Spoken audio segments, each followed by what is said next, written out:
Neemias, capítulo 4, versículo 17. Os carregadores que por si mesmos tomavam as cargas, cada um com uma das mãos fazia a obra e com a outra segurava a arma. Somente até aí. Neemias animou o povo judeu para reedificar os muros de Jerusalém. E no processo de erguer os muros da cidade, trouxe ira no coração de alguns inimigos que queriam impedir a construção e a edificação de Jerusalém. Então, o povo começou a trabalhar e vigiar ao mesmo tempo, se protegendo com as suas espadas. Com uma das mãos executava o trabalho e na outra mão com a espada para ser usada contra o inimigo. Caso ele aparecesse, já estavam prontos para o combate. É assim que nós temos que viver, trabalhar e executar. A boa obra está preparada contra o ataque do inimigo. Aleluia. Vamos analisar a nossa vida com este versículo, que vai nos ajudar no nosso dia a dia. Em Mateus, capítulo 26, 41, diz assim: Vigiai e orai, para que não entreis em tentação. O espírito, na verdade, está pronto, mas a carne é fraca. Em Marcos, capítulo 13, versículo 33, diz: Estai de sobreaviso, vigiai e orai, porque não sabeis quando será o tempo. O que nós fizemos, o que nós fazemos, o que nós vivemos, está irando o coração do inimigo ou nós estamos associando com o inimigo? Meu Deus. A sua vida está em paz? Vigie. Talvez o inimigo está querendo que você tenha essa tranquilidade para você não conhecer a Cristo de verdade. Se não, você está sendo escravizado pelo inimigo em suas ações. A tentação, Satanás incita-nos a ceder os impulsos que viciam a tentação, a nutrir o egoísmo e a ganância. As mentiras e enganos, o diabo é chamado de um grande enganador. Contenda, desânimo, raiva. Tudo isso são armas que o inimigo usa para nos atingir todos os dias. Em Tiago, capítulo 4, versículo 7 diz: Sujeitai-vos, portanto, a Deus, mas resisti ao diabo, e ele fugirá de vós. O que nós estamos realmente fazendo é a vontade de Deus? Reflita para vocês mesmos hoje, essa tarde. Seja sincero em seu coração, porque Deus sabe a sua sinceridade. Aleluia. Você está sendo obediente a Deus ou só cumprindo o mandato? Estando aqui por obrigação, mas não por devoção. A nossa vida é reflexo de Deus que Ele quer para nós? Nós estamos vivendo o que Deus quer para nós? A nossa vida reflete o que Deus quer? Meu Deus. Em Romanos, capítulo 12, versículo 2, diz: Não vivamos como vivem as pessoas desse mundo, mas deixem que Deus o transforme por meio de uma completa mudança de mente. Assim, vocês conhecerão a vontade de Deus, isto é, aquilo que é bom, perfeito e agradável a Ele. O povo israelita tinha muitos inimigos, como nós também temos hoje em dia. Deus abençoou o seu povo para vencer todos eles, até que o povo se rebelou contra o Deus vivo, para se juntar com outros povos, vivendo outra cultura e praticando adoração e sacrifício aos deuses pagãos. Vamos analisar as bonanças que Deus já fez para nós. E quantas vezes nós viramos as costas para Deus. Verdade. E depois a gente vem com a cara de pau pedir perdão. E Deus, com a sua misericórdia, nos perdoa, reconhecendo nossos erros. Mas nós sempre desviamos de Deus com os nossos prazeres, com as nossas ilusões de ganhar o mundo. E por muitas vezes, Deus levantou profetas para advertir o seu povo e levá-los ao arrependimento de seus pecados e iniquidades. Acontece o mesmo hoje em dia. Deus sempre levanta profetas para nos orientar o caminho que temos que seguir. Mas nós somos duros de coração e não olhamos para Deus e não queremos voltar para Deus, porque o que nós fazemos, temos prazer em nossa carne. Mas o povo estava com o coração duro e não queria se arrepender das suas atitudes. Então, Deus entregou o seu povo nos seus próprios desejos.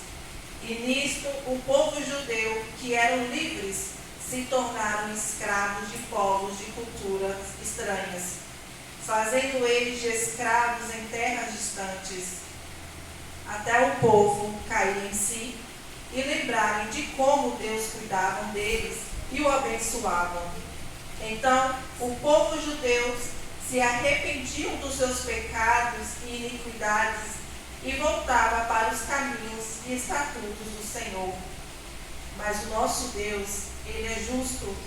Mesmo que permanecemos no erro, temos a oportunidade de voltar para trás, voltar para o caminho do Senhor. Verdade. Mas a sua justiça, ela é plena, eterna.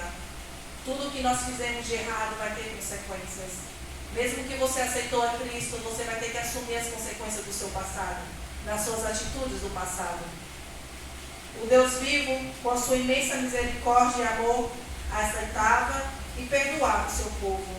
Mas antes, o Senhor mostrava para eles as consequências da desobediência. A cidade de Jerusalém estava assolada, destruída, abandonada, por conta da desobediência do povo judeu. E as nossas vidas como está? Já parou para pensar que tudo que a gente está vivendo é consequência dos nossos pecados, desobediência de Deus? A cidade de Jerusalém, neste contexto, vai representar nossas vidas. Quando desobedecemos a Deus, a nossa vida fica entregue nas mãos do inimigo. Verdade. E por muitas vezes nem percebemos o caos que estamos vivendo, até começarmos a ser escravo dele e começarmos a sofrer. E lembramos de quando éramos obedientes ao Senhor, éramos livres e abençoados por Deus. Em Hebreus, capítulo 10, 19, diz: E assim, queridos irmãos, por causa do sangue de Jesus, nós agora podemos entrar no Santo do Santo. O que passou, passou, mas as consequências vêm. E você agora tem a oportunidade de viver uma nova vida, ter uma nova atitude, ser melhor do que ontem, ser melhor do que anteontem, para a sua família, para os seus amigos. Quando vivemos a transformação de Deus, até podemos nos desviar, mas não permaneceremos no erro, porque já tivemos um encontro e experiência com o Senhor. Lembramos de como é a vida com o Senhor e como é a vida perdida na escravidão do inimigo. Já não pertencemos ao inimigo, e sim ao Deus vivo, o nosso Senhor. Deus nos aceita de volta quando a entrega e o arrependimento é sincero. Em 1 João, capítulo 1, versículo 9 diz: Se confessarmos os nossos pecados, Ele é fiel e justo para nos perdoar os pecados e purificar-nos de toda injustiça. Deus é misericordioso e compassivo, perdoando aqueles que se arrependem e pedem perdão. Deus está sempre pronto para perdoar os nossos pecados e iniquidade. Basta a gente reconhecer os nossos erros, se arrepender, ter sinceridade de coração, contrito e pedir perdão para Deus. E não podemos nos esquecer que Deus também é justo. Todas as nossas ações têm reações. As nossas atitudes e escolhas têm consequências boas ou ruins. Em Gálatas, capítulo 6, versículo 7 diz: Não vos enganeis, de Deus não se zomba, pois aquilo que o homem semear, isso também colherá. Deus nos perdoa, aceitando-nos de volta, mas mostra as consequências das nossas escolhas. Os danos que foram feitos agora é assumir, reconstruir o que foi destruído por nós. O muro de Jerusalém foi destruído por conta da desobediência dos judeus. Agora eles têm que ter o trabalho árduo da reconstrução dos muros. Reconhecer as nossas consequências dos nossos atos é difícil, porque exige trabalho, exige verdadeiramente um coração contrito e arrependido, para você reconhecer os erros que você cometeu com seus irmãos e lá pedir perdão. É só Deus que dá a nós força para fazer isso, porque a nossa carne não quer fazer isso. Quais os muros da sua vida que foi destruído por conta da sua desobediência? Reflete um pouco com sua sinceridade. O muro que está destruído por conta de você é o seu casamento, a sua família, filhos, amigos, o seu trabalho, o seu financeiro, a sua vida espiritual, os seus sonhos? Responda para você mesmo e seja sincero. Quais muros que você derrubou?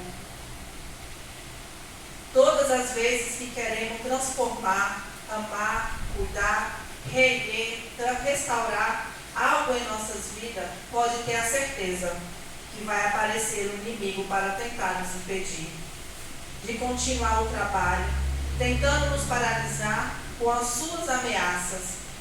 Mas temos que pegar o exemplo dos carregadores, trabalhar com uma das mãos e a outra segurar a nossa arma. Caso o inimigo apareça, já estamos preparados para o combate. Em Efésios, capítulo 6, versículo 11 diz: revestidos de toda a armadura de Deus, para que possais estar firmes contra as astutas das ciladas do diabo. Primeiro, o cinto da verdade. Segundo, a couraça da justiça. Terceiro, os sapatos da paz. Quarto, o escudo da fé. Quinto, o capacete da salvação. E o sexto, a espada do Espírito. Aleluia. Deus já deixou as armas para serem usadas contra o inimigo. Basta nós começar a usá-las todos os dias para vencer o inimigo. Ou você usa as armas que o inimigo te oferece. Toda vez que você tem um problema, o que você vem em pensamento, quais são as suas atitudes em seguida? Você quer vencer? Você tem força para ir para frente, para cima de Satanás? Ou você murmura? Ou você julga? Ou você cria o vitimismo e vive no desânimo eterno? Lembrando que o nosso inimigo não é o nosso irmão. Em Efésios 6:12 diz: porque a nossa luta não é contra o sangue e a carne, e sim contra os principados e potestades, contra os dominadores desse mundo tenebroso, contra as forças espirituais do mal nas regiões celestes. Sim, algumas pessoas são instrumentos do espírito malignos que são usadas para nos afrontar, perder o nosso foco, desanimar na nossa caminhada. Quando estamos tristes, desanimados, sempre aparece aquele que coloca mais peso na nossa carga, fazendo a gente querer desistir de tudo, abandonar tudo que Deus nos deu. Mas isso não é a vontade de Deus na nossa vida. A vontade de Deus que quer para nós é que a gente resistir o diabo, que a gente vive e a gente prevaleça e tenhamos vitórias contra o mal. A nossa arma é a palavra de Deus, a oração, a obediência ao Senhor. Isso sim vai nos ajudar a vencer todos os inimigos que aparecerem. O muro é a nossa vida e tudo o que temos aqui na terra: família, casamento, filhos, amizades, trabalhos, sonhos e todas as posses materiais que adquirimos. Temos que estarmos prontos para proteger amar, cuidar, reerguer, construir tudo que Deus nos abençoou. Vocês sabiam que Deus vai pedir de conta de tudo aquilo que Ele nos deu? Você está preparado para a petição de conta? Em Gênesis, capítulo 4, versículo 9, diz: Disse o Senhor a Caim: Onde está Abel, teu irmão? Ele respondeu: Não sei. Acaso sou eu tutor do meu irmão? Tudo que Deus entregou em nossas mãos, Ele vai pedir conta.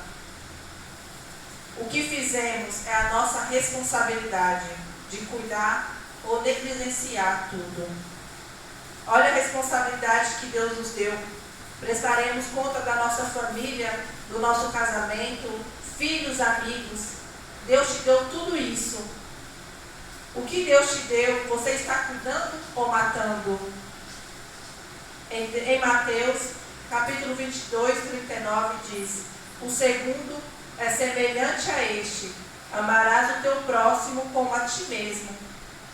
Quem são os nossos próximos para nós amarmos como nós mesmos? O nosso próximo não é as pessoas de outros países e cidades. São as nossas famílias e amigos. Sim, é eles que devemos amar e cuidar. Influenciando com a nossa vida simples no nosso dia a dia. O nosso exemplo é o que valida quem realmente somos. Se somos cristãos ou estamos vivendo uma hipocrisia. Quer que sua família mude? Seu marido, sua esposa, amigo, filho? Deus vai usar o mais próximo deles. E o mais próximo deles é você. A sua transformação é que vai ajudar a transformação dessas pessoas.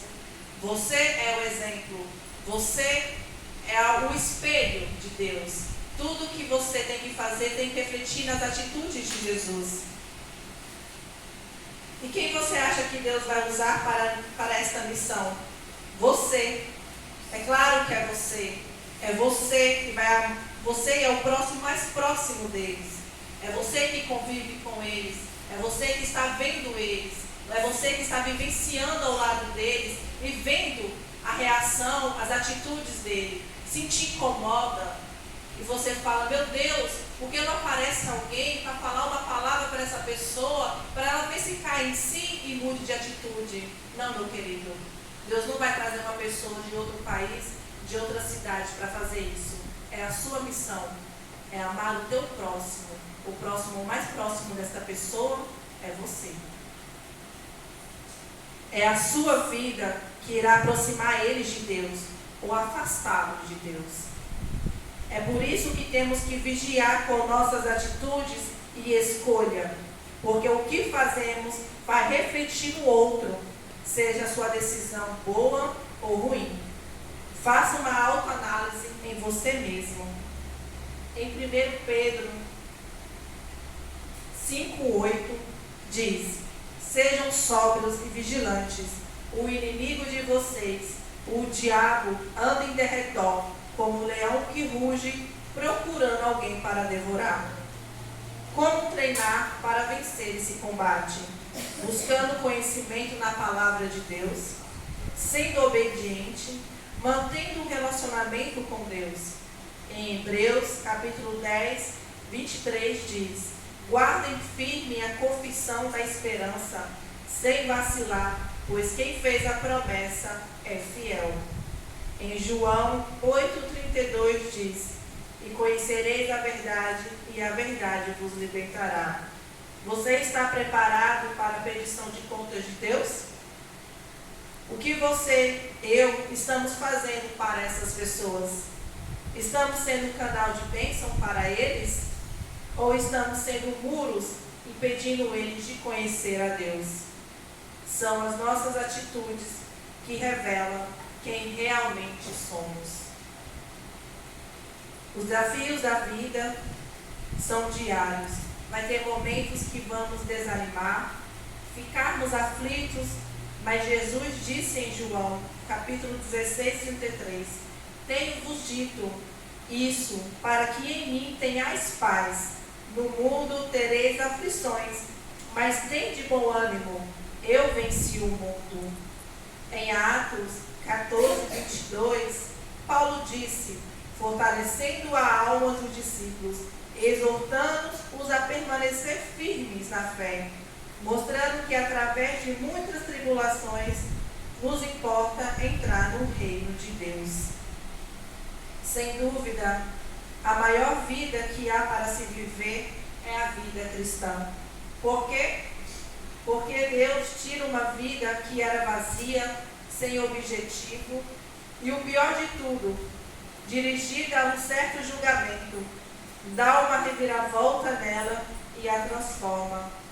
Ele nos perdoa de todos os nossos pecados. E com isso não bastasse, Ele coloca a justiça de Cristo em nossa conta bancária espiritual. Ele remove toda a nossa culpa, preenche o vazio em nossas vidas e literalmente passa a resistir dentro de nós. E o mais importante, Ele muda o nosso destino eterno de um lugar chamado morte para um lugar chamado vida. A nossa vida tem que ser exemplo. Às vezes a gente pensa que a só palavra resolve a vida do irmão. Mas palavras entram aqui e saem aqui. Agora atitudes, eles te olham, te observam e te copiam. Porque a sua atitude revela quem você é, o que está dentro do seu coração. Senhor, as pessoas que estão aqui estão passando por lutas, dificuldades, eu não sei quais são os seus anseios, suas tristezas, os seus desânimos, mas Deus os conhece. Hoje, talvez Deus quer que você analise a sua vida. Talvez o que você está vivendo neste momento é consequência de você mesmo. É consequência das suas atitudes. Às vezes Deus permite o sofrimento chegar à nossa porta para nos enxergarmos a Ele. Às vezes a gente está tão bem, vivendo tão bem, sem prejuízo nenhum emocionalmente, financeiramente, que a gente pensa que está tudo bem. Mas afinal, tem hora que o Satanás usa essa benevolência para você não chegar a Cristo. Então vigie, ore e peça a Deus permissão, direção para você enfrentar os desafios diários da sua vida. Eu quero que os irmãos levantem e vou fazer uma oração.